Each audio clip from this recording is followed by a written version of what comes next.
नमस्कार friend, TV channel पर आप सबका बहुत बहुत स्वागत है। दोस्तों, आज बात करेंगे हम कैंसर के बारे में। वैसे तो सब जानते हैं कैंसर के बारे में, क्योंकि बहुत कॉमनली आजकल ये देखने को मिल रहा है और सबकी धारणा भी यही रहती है कि एक बार कैंसर हो जाने पर व्यक्ति के जीवन पर क्वेश्चन मार्क लग जाता है। लेकिन कुछ फैक्ट्स ऐसे भी हैं शायद जो आप नहीं जानते, तो आज हम प्रकाश डालते हैं उन्हीं कुछ फैक्ट्स पर। दोस्तों, पहले बात करते हैं कैंसर कैसे होता है। हमारे शरीर में सेल डिवीजन की प्रक्रिया बहुत नॉर्मली एक प्रक्रिया है जो चलती रहती है, जिसे मेटाबॉलिज्म या चय अपचय की क्रिया कहते हैं। यह क्रिया किसी टाइम पे एबनॉर्मल रूप धारण कर लेती है और बहुत जल्दी जो सेल डिवीजन है होने लगती है, और पुराने जो सेल्स मरने होते हैं वो नहीं होते और एक सेल्स का एक लंप बन जाता है और वो किसी एक पार्ट में इकट्ठे होने लगते हैं वो सेल्स, और फिर धीरे धीरे वो किसी सिम्टम्स के रूप में सामने आते हैं और उसे कैंसर कहा जाता है। कैंसर होने पर व्यक्ति पैनिक में आता है और डॉक्टर की तरफ भागता है। मॉडर्न साइंस में इसे कीमोथेरेपी और रेडियोथेरेपी के थ्रू इसका ट्रीटमेंट किया जाता है, जिसमें एबनॉर्मल सेल्स को मारने की कोशिश की जाती है। ये थेरेपी बहुत अच्छी है अगर वो सिर्फ अनहेल्दी सेल्स को टारगेट करे, लेकिन होता क्या है, अनहेल्दी सेल्स के साथ साथ हेल्दी सेल्स भी उसी मात्रा में मरने लगते हैं और हमारी क्वालिटी ऑफ लाइफ बहुत डाउन चली जाती है, इम्यूनिटी वीक हो जाती है और वीकनेस आती है, जिससे कई और सिम्टम्स आने लगते हैं और व्यक्ति की जो हालत है वो और डिटीरियोरेट होने लगती है। अब हम बात करते हैं आयुर्वेद में। दोस्तों, शायद आप नहीं जानते, आयुर्वेद में कैंसर का फुल पक्का इलाज पॉसिबल है। और आज हम बात करते हैं कि हम इसको कैसे मैनेज कर सकते हैं। पिछले 40 वर्षों से डॉक्टर भूपिंदर गुप्ता जी आयुर्वेद के थ्रू लोगों को कई लोगों को कैंसर से मुक्ति दिला चुके हैं। तो आज हम इनसे बात करते हैं कि कैसे हम इसको मैनेज कर सकते हैं। तो डॉक्टर साहब, सबसे पहले हम बात करेंगे कि किन हालात में और किन लोगों को कैंसर ज़्यादा होने के चांसेस होते हैं और कैसे इसको मैनेज किया जाता है आयुर्वेद के थ्रू। सबसे पहले तो हमें ये जानने की आवश्यकता है कि इसके पीछे बेसिक कारण क्या है। हम खाली ये तो कह देते हैं कि ज़्यादा स्मोकिंग करने से, शराब पीने से, जंक फूड खाने से, अपनी चय अपचय मेटाबॉलिज्म डिस्टर्ब होने से, परंतु इन सब के पीछे लॉजिक क्या है, कभी हमने सोचा। इसको ध्यान में रखते हुए हमने सबसे पहले अपने शरीर की एक एक सेल की रचना की। परमात्मा ने हमारा हर सेल, शरीर का हर सेल इतना सक्षम बनाया हुआ है कि उसकी सेल वॉल इतनी मजबूत है कोई ले नहीं सकता। उसका माइटोकॉन्ड्रिया इतना एनर्जी से भरा जाता है कि वो सेल हर टाइम अपनी पूरी एनर्जी के साथ काम करता है। उसके अंदर लाइसोसोम जो हर एक जीवाणु को, वायरस को, बैक्टीरिया को एंगल्फ करने में सक्षम है। परंतु जब इन्हीं भी कारणों से, चाहे कारण कोई भी, चाहे हमारे आहार में कमी है, चाहे हमारी मानसिक सोच के कारण हमारे अंदर नेगेटिव एनर्जी जा रही है, चाहे सिगरेट पीने से, ये किसी भी कारण से जब ये एनर्जी, जिसको कि आयुर्वेद और वेद में ओज का नाम दिया गया है, ये कम हो जाती है, तो वो सेल अपनी जो नॉर्मल क्रियाएं करने में सक्षम नहीं है और वो अपनी क्रियाओं को छोड़ देता है। क्रिया छोड़ने के बाद उसका जो न्यूक्लियस है वो ऐसे सेल डिवीजन करने लग जाता है जो उसका वास्तविक कार्य वो ना करने की बजाय खाली एक मल्टीप्लाई ही करता है, बढ़ता ही जाता है।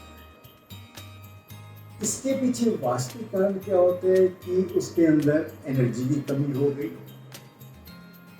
ओज की कमी हो गई, चाहे वो ब्लड सप्लाई की कमी से हो, चाहे प्राण शक्ति की कमी से हो। देखो, हम थोड़ा सा गहराई में जाके अगर इस चीज को देखें तो ओज या एनर्जी की कमी, प्राण शक्ति की कमी, ब्लड सप्लाई की कमी, हीट की कमी, जो कि रियल सेल्स को चलाने के लिए बहुत जरूरी है, इन सब चीज़ों के कम होने के बाद उसके अंदर अनड्यू डेवलपमेंट शुरू होती है, म्यूटेशन शुरू हो जाती है और सेल बढ़ना शुरू हो जाता है। अब आयुर्वेद में और वेद में इतना उत्तम कहा है कि हम अगर वाकई जीवन जीना चाहते हैं तो हमें अपने ओज को बहुत अच्छा बना के रखना चाहिए। और उसको अच्छा बनाने के लिए क्या सहायक है? हमारा आहार, हमारा विहार, निद्रा। आहार ये नहीं है आपने कोई विशेष आहार ही लिया, परंतु आप खाली फ्रेश फूड और फ्रेश फ्रूट, मतलब जो कुछ भी खाओ वो फ्रेश खाओ, एक जिसे बोलते हैं लिव फूड खाओ। उसके खाने मात्र से ही आपके अंदर प्रचुर मात्रा में एनर्जी आनी शुरू हो। और सबसे बड़ा इसमें प्रॉब्लम क्या आती है कि हम लोग जो आजकल के सिनेरियो में और खासकर बच्चे लोग जो जंक फूड की तरफ दौड़ते हैं, वो जंक फूड खाना क्या होता है कि उसमें आपको लिव फूड तो है नहीं, जो वास्तविक आहार मिलना चाहिए बॉडी को वो तो है नहीं।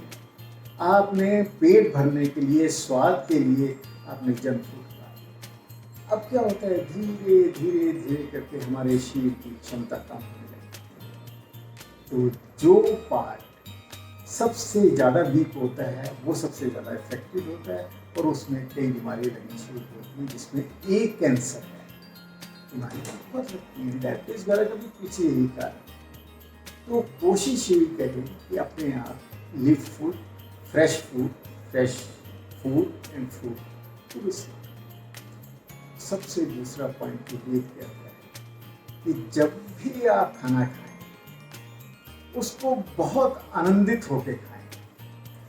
वो एक बहुत टाइम है कि हम क्या करते हैं, खाने को पेट्रोल की तरह अंदर से जितना स्वाद होता है उतना जल्दी खाते हैं, बल्कि जरूरत ये है कि रियल खाने का आनंद लेते हुए हमें खाना चाहिए। एक एक बाइट जिस टाइम मुंह में जाती है, एक विशेष वाइब्रेशन शुरू होती है, हमारे healthy and happy hormones speak होने लगते हैं। आप उसका कभी अनुभव तो लीजिए, और धीरे धीरे धीरे उसको चबा के वो धीरे से जब अंदर लेके जाते हैं, कहते हैं वो आपका खाया हुआ आहार आपकी आत्मा को छू के जाता है और एक बहुत आनंद की स्थिति होती है। इस प्रकार खाया हुआ आहार आपको हर तरफ से पॉजिटिव एनर्जी देता है। और इसके आगे आता है विहार। उससे पहले आहार खाने में एक और चीज़ है, आजकल जैसे हम सिनेरियो में कि हम लोग केमिकल का बहुत इस्तेमाल करते हैं, जैसे preservative, all the preservative they are the poisons. जितने भी केमिकल्स हम लेते हैं उसमें प्रिजर्वेटिव आ जाते हैं। उसके बाद सेकंड होता है पेस्टिसाइड्स आ जाते हैं, जो कि हर एक चीज़ में छिड़के जाते हैं, उसका कुछ ना कुछ अंश तो हमारे अंदर जाता है और वो हमारे एक एक सेल को खोखला बना रहा होता है, डैमेज कर रहा है। इसके अलावा अनेक बीमारियों के कारण हम जो केमिकल्स ले रहे हैं वो केमिकल आपकी खुराक में नहीं, वो धीरे धीरे एक एक सेल को डैमेज कर रहा है, आपके सेल के अंदर खोखला कर रहा है, खुद की तरह खा रहा है, जिसका रिजल्ट क्या होता है कि सेल में अपनी शक्ति रहती है और वो म्यूटेट करना चाहिए। सेकंड हम कहते हैं विहार। विहार में क्या होता है कि हमने शारीरिक और मानसिक, शरीर और मन, हमने इन दोनों को बहुत सक्षम रखा है। इस भारतवर्ष में इन दोनों के लिए अद्वितीय चीज़ है। हमारे ऋषि मुनि इतना ज्ञान दे गए हैं जिसकी हम कल्पना भी नहीं कर सकते। हमारे वेद के माध्यम से, योग के माध्यम से, ध्यान के माध्यम से, प्राणायाम के माध्यम से शरीर को सक्षम करने के लिए हमें जरूरत होती है इसके एक एक सेल की पूरी मूवमेंट को दिया है, जो कि योग के द्वारा ही संभव है। और इसके अलावा मन को स्थिर करने के लिए, अपने सूक्ष्म रूप से इसको चुस्त करने के लिए, इसमें एनर्जी भरने के लिए हमें जरूरत है प्राणायाम। अगर हम इनकी बड़े ढंग से क्रियाएं करें तो हमारा शरीर, हमारा मन, हमारा मस्तिष्क बहुत अच्छे ढंग से ठीक रह सकता है। वैसे तो योग बहुत तरह के होते हैं, परंतु एक विशिष्ट योग है जिसका नाम है अक्षय योग। अक्षय योग में हमारा योग, प्राणायाम, ध्यान, इन सबका एक सम्मिलित निश्चय है जो इन सबको के साथ मिलता हुआ, इन सबको क्लब करते हुए बना है। और इसमें आपका शरीर और मन की शक्ति अद्वितीय रूप से बढ़ती है। बहुत सिंपल है कि आप सीधे लेट जाइए, गहरा श्वास लीजिए। अब जैसे जैसे आपका श्वास अंदर जा रहा है, अपने पैरों को बाहर की तरफ स्ट्रेच कर लीजिए। पैरों को स्ट्रेच करने के बाद नेक्स्ट स्टेप, सांस अंदर धीरे धीरे लेके जा रहे हैं, मूल बंद लगाइए।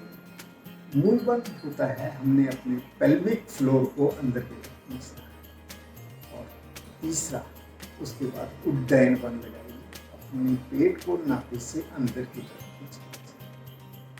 और अभी तक श्वास को अंदर लेते जाइए। जब आप और श्वास अंदर करने में सक्षम ना हो तो वहीं पर स्थिर हो जाइए, जितनी देर रुक सके। और उसके पश्चात दोनों मुट्ठियां पूरे जोर से बंद कर लीजिए। और जब आप लगे कि अब श्वास को नहीं रोक सकते तो आप पहले धीरे से श्वास को छोड़िए। ये जो श्वास को छोड़ने की क्रिया है ये बहुत धीमी गति से होनी चाहिए। जितनी धीमी गति से आप श्वास छोड़ेंगे उतना आपके शरीर में एनर्जी होनी शुरू होगी। इतना धीरे छोड़िए कि आपको लगे कि जैसे आप हवा में तैर रहे हैं। बहुत धीमी गति से छोड़िए और उसके साथ ही अपने सारे शरीर को रिलैक्स करिए। ये एक क्रिया है। इसके पश्चात थोड़ा सा रेस्ट लेने के बाद इस क्रिया को दोहराइए। उसी तरह लंबा श्वास लीजिए, दोनों मुट्ठियां बंद कर लीजिए। पैरों को अब बाहर की जगह आपने अंदर को स्ट्रेच करना है।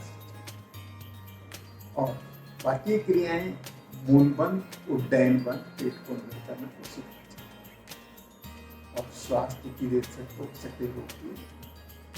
सबसे पहले श्वास को छोड़िए, बहुत धीरे धीरे छोड़िए और शरीर को रिलैक्स कर दीजिए। इस तरह आपने एक बार पैर को बाहर, एक बार पैर को अंदर करते हुए 30 बार इस क्रिया को।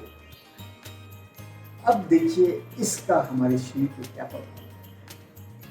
जैसे ही हम पैरों की क्रिया करते हैं और मुट्ठियां बंद करते हैं, हमारे शरीर का एक एक सेल स्टिमुलेट हो जाता है, एक्टिवेट हो जाता है।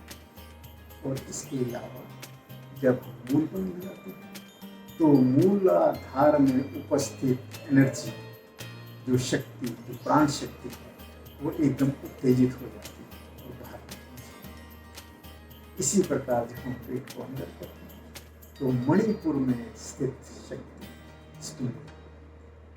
और जब हम पूरा श्वास अंदर भरने के बाद अपने आप का ध्यान अपने एपिगैस्ट्रिक रीजन पे, कालजे पे करके केंद्रित करते हैं तो वहाँ से हमारी जो कि ओज का स्थान है, ओज स्टिमुलेट होता है और बाहर निकलता है। और उसके बाद जब हम बहुत धीमी गति से श्वास छोड़ते हैं तो वो सारी एनर्जी हमारे एक एक सेल में जाने शुरू होगी। इस प्रकार पहले तो पेल्विक रीजन में एनर्जी गई, उसने पेल्विक ऑर्गन्स जितने हैं उनको स्टिमुलेट कर दिया। उड्डयन बल लगाने से हमारे जितने भी एब्डोमिनल विसर्ज हैं वो स्टिमुलेट हो गए। बहुत धीरे धीरे सांस भरने से हमारे लंग का एक एक टिश्यू, एक एक एल्वुलाई वो स्टिमुलेट हो गया। धीमी गति से जब हम श्वास, अब धीमी गति को चलाना ये मस्तिष्क का कार्य है। जब हम बहुत धीमी गति से श्वास को छोड़ते हैं तो हमारा एक एक न्यूरॉन्स स्टिमुलेट होता है। जितना हम शांत रहेंगे, जितनी धीमी गति से कार्य करेंगे, उतना हमारे न्यूरॉन्स सक्षम होंगे। अब देखिए, हमने इन क्रियाओं के द्वारा अपने शरीर के एक एक ऑर्गन को, पैरों की स्ट्रेचिंग करने के बाद हमने जितने भी हमारे पैरों टांगों के tendons, muscles, veins, arteries, nerves, इन सबको हमने एक एनर्जी दे दी। जब सारे शरीर में भरपूर एनर्जी पहुंच गई तो उसमें बीमार होने का तो कोई मतलब नहीं। कैंसर में आपको जैसे हमने बताया कि कैंसर में जिस टाइम हमारे शरीर में प्राण शक्ति की कमी हो जाती है, ऑक्सीजन की कमी हो जाती है, ब्लड सप्लाई की कमी हो जाती है, सेल वीक हो जाते हैं, आप देखिए इन क्रियाओं के करने मात्र से अक्षय योग में आपके अंदर ब्लड सप्लाई पूरी हो गई, प्राण शक्ति पूरी हो गई, ऑक्सीजन सप्लाई पूरी हो गई, और जब ये सारे एनर्जी पूरी हो गई तो कोई भी सेल अपनी नॉर्मल दिशा से बाहर जाने की चेष्टा नहीं कर सकता। अब कैंसर में क्या होता है कि एक एरिया, कोई भी एरिया, चाहे ब्लड कैंसर में हो द ब्लड, उसके पीछे लॉजिक क्या होता है कि जहाँ से ये चीज़ें उत्पन्न हो रही हैं, अगर हम पूरे ढंग से उसको एनर्जी देने में सक्षम हैं तो वहाँ से उसकी डेवलपमेंट हो जाती है। जो गलत टिश्यू हैं वो अपनी जगह स्थिर हो जाते हैं, और जहाँ पर ये और ज़्यादा फैल रहा होता है ये धीरे धीरे धीरे वापस आना शुरू होता है। हमने एक नहीं, बहुत से ऐसे मरीज देखे हैं जिनको 4th स्टेज का कैंसर था, जैसे प्रोस्टेट का कैंसर था, PSA लेवल 250 तक चला गया था। हमने इस एक्सरसाइज के साथ हेल्दी फूड, फ्रूट और हेल्दी डाइट प्लस कुछ ऐसी जड़ी बूटियाँ जो कि बहुत अच्छी इम्यून सिस्टम को बूस्ट करने वाली थी। मेहनत हर इंसान की अपनी होती है, हर मरीज की अपनी। जिन्होंने इस क्रियाओं को बड़े मन से और पूरे ढंग से किया है, तो मैं बता रहा था कि उस पेशेंट का जो PSA लेवल जो कि 250 चला गया था, 1 साल के बाद वो 6 पे वापस आ गया। और पेशेंट ऐसा हेल्दी था जैसे कोई बीमार हुआ ही। ये उसकी अपनी मेहनत है, इसमें हम तो एक गाइड हैं, खाली ये उसको बताने वाले हैं कि भाई तो ये करें। करने वाले तो पेशेंट है, आप जिनको ये तकलीफ है, अगर वो पूरे मन से इन क्रियाओं को करें और हेल्दी डाइट की तरफ ध्यान रखें तो कोई भी ऐसी बीमारी नहीं है। कैंसर तो बहुत मामूली चीज़ है, कोई भी बीमारी नहीं है जो इस खत्म ना हो सके, क्योंकि हर बीमारी के पीछे एक ही मेन कारण है कि हमारे अंदर ओज की कमी, शक्ति की कमी, ऊर्जा की कमी, प्राण शक्ति की कमी। उसको पूरा कर दीजिए, बीमारी अपने आप। अब क्या होता है कि जैसे आजकल का करंट सिनेरियो कोरोना है, मान लेते हैं कि चलो ठीक है एक वायरस है, वायरस को हम अपने शरीर में एंटर क्यों होने दें? हम अपने आप को ओर्स को इतना क्यों ना बढ़ा के रखें, शक्ति को इतना क्यों ना बढ़ाएं कि हमारे अंदर कोई भी वायरस एंटर ना कर सके। हमारे सेल इतने सक्षम हो कि उसके अंदर वायरस जाए ना जाए तो हम उसको खा जाएं। हमारे लाइसोसोम इतने सक्षम हो, अपने वाइट ब्लड सेल इतने हों कि हम उसको बिल्कुल एनगल्फ कर दें। पॉसिबल है कि परमात्मा ने तो हमें बहुत शक्ति दी है जिसकी हम कल्पना भी नहीं करते। आयुर्वेद बड़ा एक छोटा सा बात कही है कि ओज ही जीवन है। अगर आपके अंदर ओज है, वाकई जीवन वो है, जब आपके अंदर शक्ति है उसको जीवन मानते हैं। और दूसरा एक बड़ा शब्द होता है ओजस्वी ही जीवित है, जिसके अंदर प्रचुर मात्रा में ओज है उसको ओजस्वी बोलते हैं, और वही वास्तविक रूप से जीवित है। जीवित का ये नहीं है कि वो मर जाता है, नहीं, उसमें जीवन में उमंग है, उत्साह है, जोश है, अंदर से काम करने का हिम्मत है और दम है, और अंदर से भावना है काम करने की, और सबसे बड़ी बात रोग प्रतिरोधक क्षमता है। फिर वायरस क्या करेंगे जब आपके अंदर पूरी रोग प्रतिरोधक क्षमता है? तो क्यों ना हम आयुर्वेद के माध्यम से, योग के माध्यम से, प्राणायाम के माध्यम से, ध्यान के माध्यम से अपनी ओज शक्ति को मल्टीप्लाई करें, बढ़ाएं, ताकि हमारा जीवन एक जीवन बन के रहे ना, हम भी एक ओजस्वी की तरह जिए। जीवन जीने का आनंद भी उस टाइम में आता है जिस टाइम आपके अंदर ये शक्ति हो, आपका आत्मविश्वास जाग रहा हो, आपकी आत्मशक्ति जाग रही हो। मजा तो जीने का उस समय है। अदरवाइज तो ठीक है, रुकते रुकते सारे जीते हैं।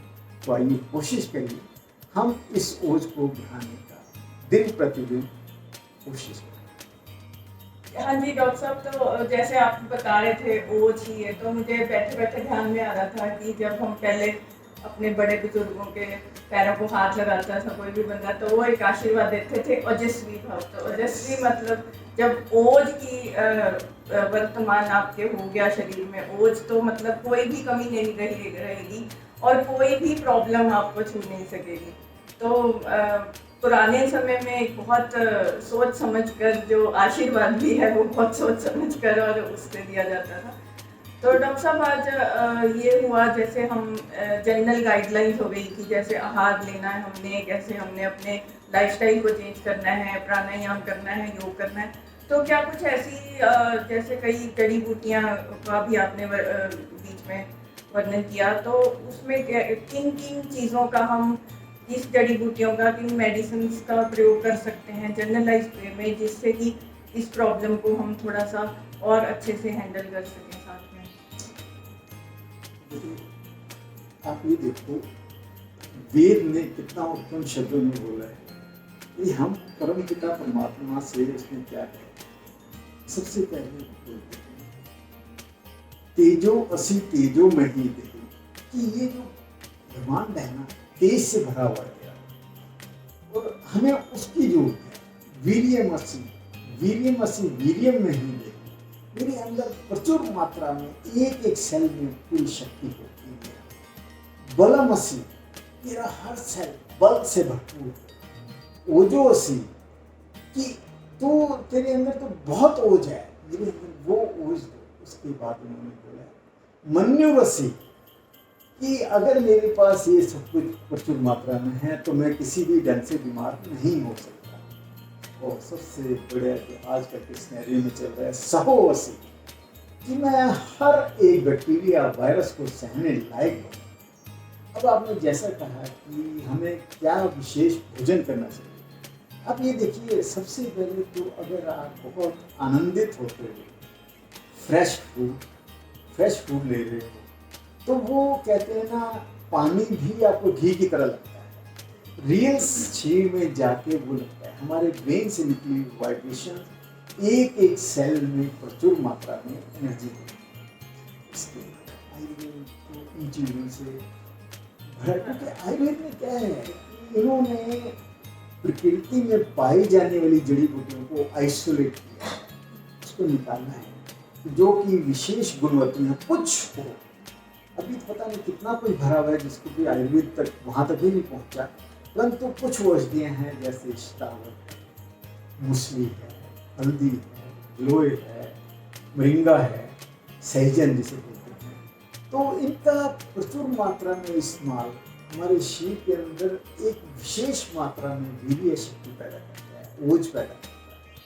इसके अलावा कुछ ऐसी और भी औषधियाँ हैं, जैसे आप खाली मसाले लेते, हर मसाला एक आपके वीर्य से भरा है, एक शक्ति से भरा हुआ है, हमारे मेटाबॉलिज्म पर इम्प्रूव करता है। सौंठ ले लो, काली मिर्च ले लो, तुलसी ले लो, चंबे ले लो, चित्रक ले लो, कोई जटामांसी ले लो, और तो जैसे आजकल के सिनेरियो में हम कह रहे हैं स्नेहमन ले लो, तो ये सब चीज़ें इतने मीडिया से भरपूर हैं कि हमारे मेटाबॉलिज्म को बहुत स्ट्रॉन्ग, हमें एक तरफ से पूरा मेटाबॉलिज्म को स्ट्रॉन्ग रखना है, दूसरी तरफ से हमें इम्यूनिटी को मल्टीफोल्ड करना है। यही कोई भी चीज़ लो पर उसको लो पूरे मन से, जैसे आजकल के सिनेरियो वायरल वाले सीजन में, या वैसे भी आप गर्म पानी में नींबू निचोड़ लो, थोड़ी सी दालचीनी डालो और चाय की तरह गरम गरम पियोगे तो इतनी शक्ति मिलती है, आपके अंदर किसी वायरस का कोई प्रभाव नहीं। ये छोटी चीज़ों को लेते हुए हम किसी भी बीमारी में अपने आप को सक्षम कर सकते हैं। डॉक्टर साहब, एक देखा गया जैसे किसी को कोई भी प्रॉब्लम आती है, कैंसर कोई ले लो, तो कैंसर के चलते जो व्यक्ति का ना, पेशेंट का मेंटल लेवल बहुत डाउन हो जाता है। उसको ऐसे लगने लगता है कि पता नहीं मेरे साथ क्या होगा, मेरी कितनी ज़िंदगी है, मतलब ये चीज़ें उसके दिमाग में घर करने लगती हैं। तो मैंने देखा मोटिवेशन की भी बहुत अहम भूमिका रहती है इन चीज़ में। तो हम कैसे व्यक्ति को मोटिवेट करें, और ये मतलब कैसे हमें इसमें करना चाहिए? जैसा कि मैंने आपको अभी पूरे ढंग से समझाया कि सबसे पहले तो हमें उसको ये बताने की जरूरत है कि तुम्हें हुआ क्या। जी। अब जब उसके दिमाग में ये कंसेप्ट क्लियर हो गया कि मैंने अपने आदतों की वजह से इसको पैदा किया, चाहे आदत कोई भी है, स्मोकिंग है, जंक फूड है, तो जब उसके दिमाग में कंसेप्ट क्लियर हो गया तो वो फिर क्या होता है कि आपकी हर बताई चीज को फॉलो कर रहे हैं। हम उल्टा करते हैं, जैसे ही हम लगा कि कैंसर हो गया, उसको पहले ही वीक कर देते हैं, आखिर में तेरी स्टेज ही आ गई। वो आखिर स्टेज को देखते देखते ही सारी उम्र जीता है और वहां तक पहुंचता है। माइंड की एक बहुत अच्छी खासियत है, विशिष्ट भी है, अच्छी भी है, बुरी भी है, कि वो जो ज्यादा सोचता है उस तरफ चलता जाता है। अगर उसने सोच लिया कि मैंने इसको जड़ से वैसे ही खत्म करना है, तो वो उसको जड़ से खत्म करके बिल्कुल लाभान्वित होता है। हमारे पास तो बहुत से ऐसे मरीज हैं जिनको 4th स्टेज का कैंसर और इतना बढ़ा हुआ था, और वो अपने आप को 1-2 साल के बाद अपने आप पूरा सक्षम कर पाए। कोई बहुत बड़ा इशू नहीं है, बट अंदर से हमने उसको वो जागृति पैदा कर दी।